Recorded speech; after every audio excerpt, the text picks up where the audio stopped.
propriedade privada e o Estado. O que são e como surgiram. Dessa destinação surgiu a propriedade privada. Com a propriedade privada, você tem a divisão. Aqueles que tinham propriedade e os que não tinham propriedade. Mas aí tinha um problema.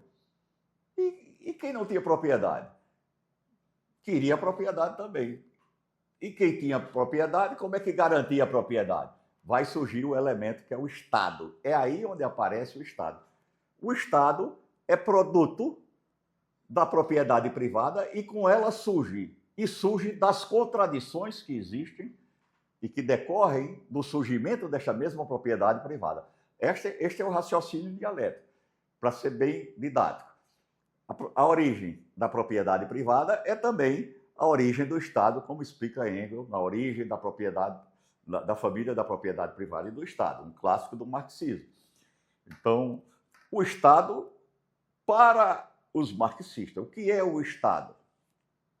E aqui nós vamos diferenciar o que é o Estado para o marxista e o que é o Estado para um liberal ou outras explicações. O Estado, ele não é, nós não vamos explicar nem como a suprema encarnação da ideia, como dizia o idealista Hegel. Para ele o Estado era a coisa mais perfeita, era a síntese da perfeição dialética, o que existia de mais elevado. E aí o Marx, vendo, por exemplo, na Alemanha, onde ele vivia, os apanhadores de lenha, aquelas lenhas, aquele frio no inverno europeu, que usava as lenhas das ruas para usar como nos seus aquecedores e tal, eles foram proibidos porque os proprietários impediam de pegar aquelas lenhas e usavam o poder de polícia e a justiça e a lei para impedir esses pobres de pegar os gravetos no chão para se aquecer do frio. Ele diz, como é que isso é a suprema encarnação da ideia? Essa coisa está errada. Foi aí que, a partir desta indignação ética, que Marx dá o salto de qualidade e sai do idealismo dialético para o materialismo dialético. Ele disse, nada disso. Esse caminho está errado. Eu tenho que explicar a ideia a partir da matéria e não a matéria a partir da ideia. Não é a ideia do que eu faço de homem, é o homem que me faz pensar. Marx não vai dizer penso, logo existo. Ele vai dizer existo, logo penso. Eu não existo porque penso que existo.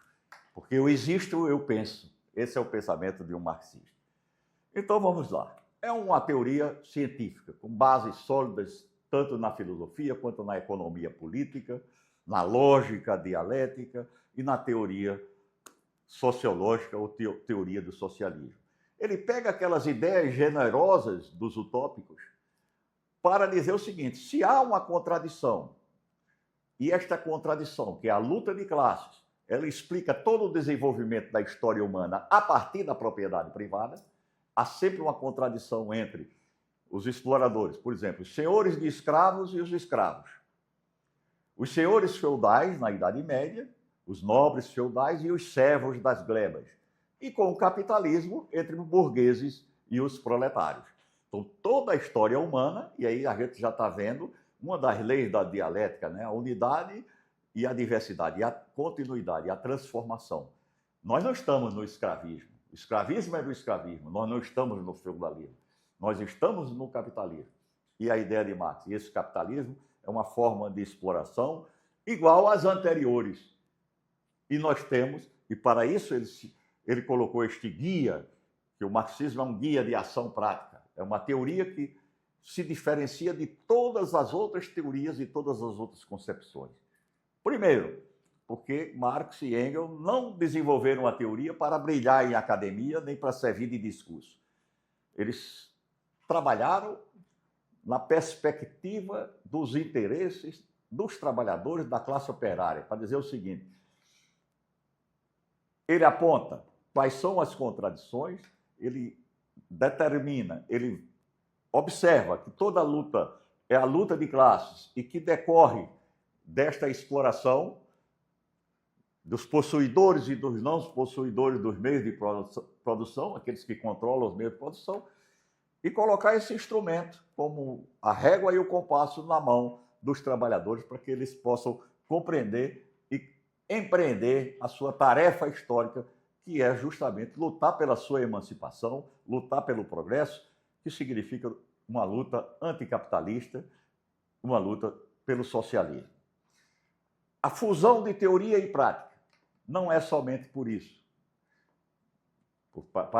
Não é porque se destina a teses científicas ou brilhar em congressos ou autoconhecimento, etc. Uma teoria que diz que a prática é o critério da verdade. Não adianta ficar discutindo o sexo dos anjos, ficar discutindo qual é o santo que faz mais milagres, qual é a teoria que é mais correta ou é mais errada. É muito fácil de resolver e saber se uma teoria está mais próxima da verdade ou não. Observe o resultado prático. O que é que diz? Então, quando nós dizemos o capitalismo é um sistema de exploração de uma minoria por uma maioria, isso é uma teoria. Agora, olha a realidade. Nos países capitalistas, e veja se não tem uma minoria que é a detentora, é a dona das fábricas, controla os mercados, controla o agronegócio, controla os bancos. Você tem meia dúzia de brasileiros que estão na lista da revista Forbes dos bilionários do mundo. Você tem 214 milhões de brasileiros no meio desses aí. Você tem mais de 70 milhões na linha da pobreza. Então, essa é uma constatação. O liberal vai dizer, não, mas o Estado é um Estado para todos. A lei é para todos. O marxista vai dizer, não, o Estado ele é uma formação política, é uma organização política da força de uma classe que domina outra. Existia o Estado no escravismo, existiam os Estados feudais, existem os Estados capitalistas e existem Estados socialistas. E onde existem Estados, ainda existem classes. E se existem classes, ainda existem contradições. Existem lutas, existem disputas.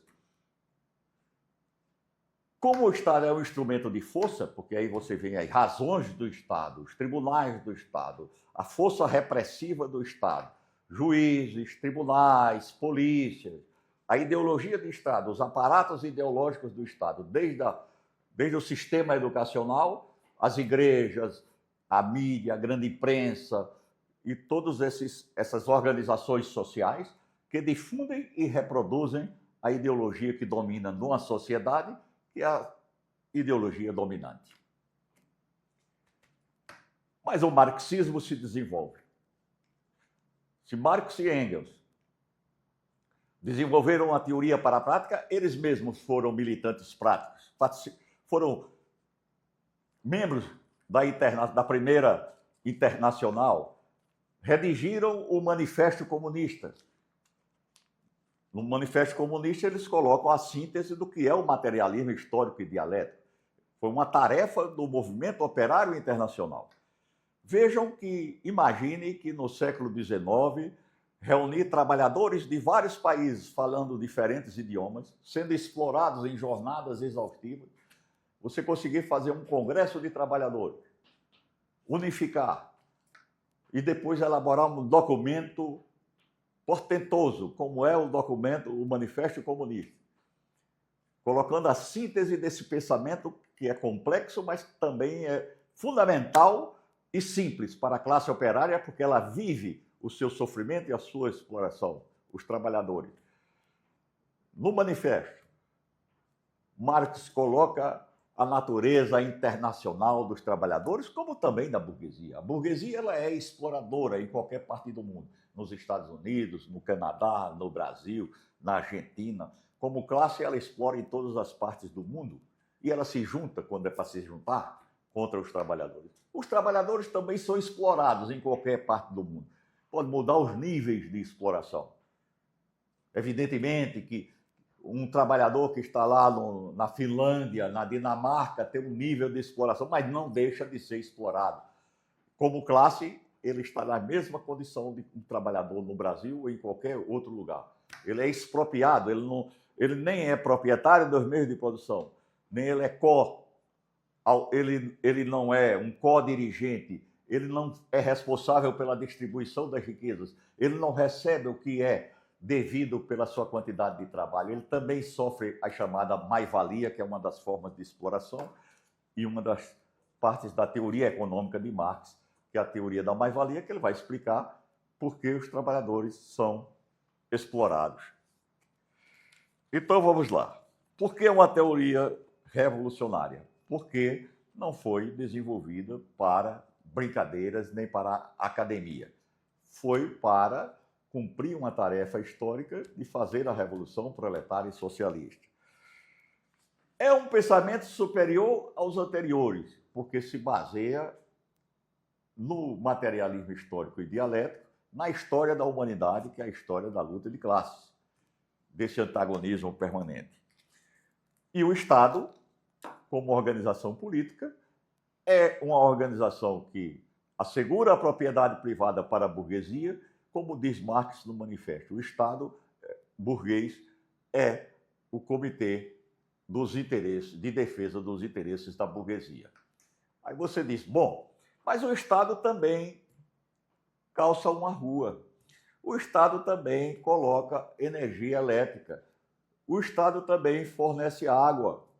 Se bem que estão privatizando tudo isso agora para dar mais dinheiro para a burguesia. Mas vamos admitir tudo isso.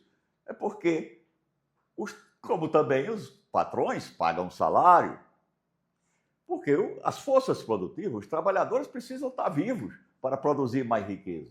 Nós não estamos discutindo isso. O que nós estamos discutindo e dizendo é que, aparentemente, o Estado é para todos e a ideologia burguesa quer dizer isso.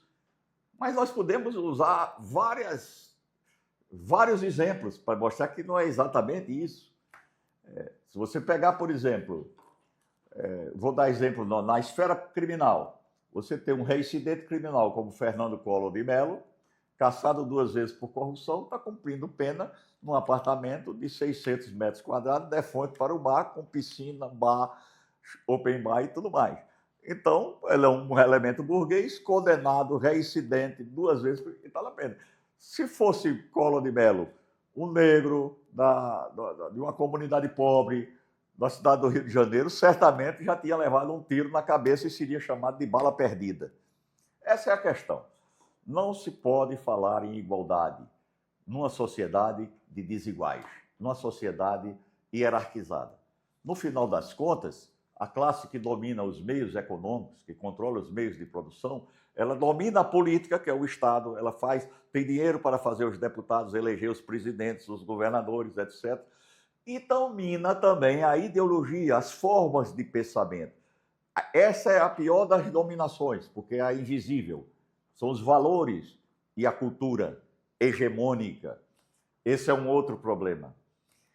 Se você for perguntar em qualquer sociedade capitalista, mesmo as pessoas que são exploradas, muitas vezes não têm a consciência da sua condição de classe explorada. E, na verdade, gostaria de estar no lugar do patrão explorador, porque aquele padrão de vida alto, rico, podendo fazer, porque o capitalismo é o céu na terra para os capitalistas, para os burgueses, pode fazer tudo.